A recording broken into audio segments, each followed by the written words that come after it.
اللهم صل على محمد وآل محمد. جو ہمارے اور آپ کے بچے بھی انوالو ہو رہے ہیں. ہم کالے کپڑے پہن رہے ہیں, ہمارے عزاخانے سج رہے ہیں, ہمارے یہاں علم اور تابوت سجائے جا رہے ہیں, امام باڑے اور اسلامک سینٹرز ان کو سجایا جا رہا. مومنین کرام اور مومنات اپنے ڈیلی روٹین لائف کو چینج کر کے اسپیشلی فرسٹ 10 days پورا ایک نیا اسکیجول ان کے لیے بن رہا.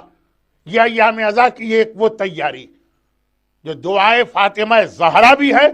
اور اسی کے نتیجے میں آنے والی زندگی میں آپ کو بہت ساری برکتیں ملیں گی. لیکن ایام ازا کی اس کے ساتھ ایک اور تیاری بھی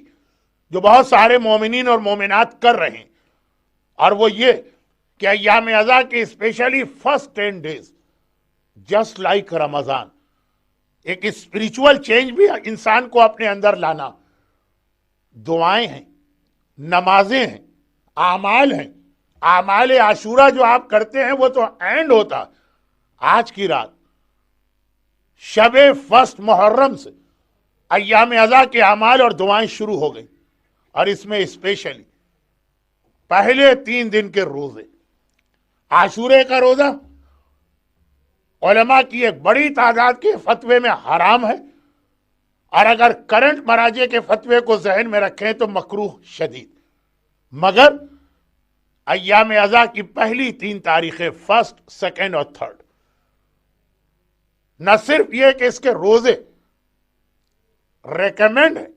بلکہ امام کا یہ جملہ ہمارے سامنے آتا کہ جس کو اپنی زندگی میں یہ 2 پرابلم فیس کرنا پڑ رہے ہیں, ایک قرضے کا مسئلہ اور ایک اولاد کا مسئلہ, وہ محرم کے پہلے 2 دن روزہ رکھے اور پھر یہ دیکھے کہ اللہ کس طرح سے اس کی اس پرابلم کو سالو کرتا. اور 3rd آف محرم کا روزہ کوئی بھی حاجت, اگرچہ بعض لوگوں کو ماہ محرم کے پہلے 10 دن میں قبولیت حاجت کی فلسفی سمجھ میں نہیں آتی, لیکن 10 محرم زیارت عاشورہ کے ساتھ دعائے القمہ اگر آپ اس کا ٹرانسلیشن پڑھ لیں تو عاشورے کے دن اور اپنی حاجتیں اور اپنے پرابلم آپ اللہ کی بارگاہ میں پیش کر رہے ہیں. اللہ جل اللہ جل اللہ جل اللہ جل یا مولا اللہ جل اللہ جل اللہ جل اللہ جل اللہ جل اللہ جل اللہ جل اللہ جل یا صاحب السماء